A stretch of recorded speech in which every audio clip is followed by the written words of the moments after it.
We are going to talk about the two cases of Autherine Lucy and Emmett Till. Autherine Lucy.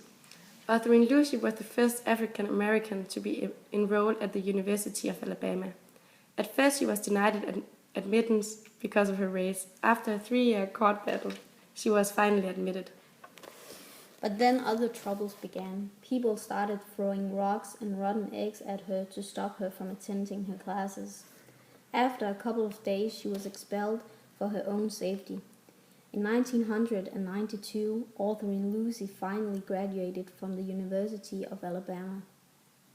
Autherine Lucy was a pioneer in the struggle of black people's rights. Emmett Till. Emmett Till came from Chicago. When he was 14 years old, he went to visit his relatives in Mississippi. His mother told him that he was not to talk to white people.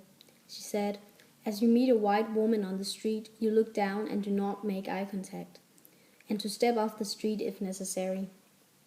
In Mississippi, Emmett talked to some of the local boys in a store where the white wife of the store owner worked. The local boys dared him to talk to the white woman. As they walked out of the store, Emmett said, "Bye, baby." While he was sleeping at his uncle Mose Wright's house that night, 2 white men entered the house and tied up Mose. They then forced Emmett out in the truck. They drove out to an old abandoned barn and beat him up.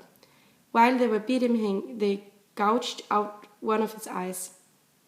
They tied him up and shot him in the head. After he was dead, they tied him to a heavy object and threw him in the Tallahassee River. 2 men were arrested for the crime, Roy Bryant and G.W. Millam, but they were never found guilty. The police found Emmett Till in the river 3 days later. They put his body in a box and sent him back to his family in Chicago. The state said that no one could see his body, but his mother demanded to see her son one last time.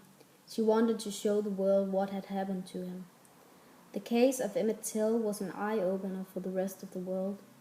Also, Bob Dylan wrote a protest song called "The Death of Emmett Till."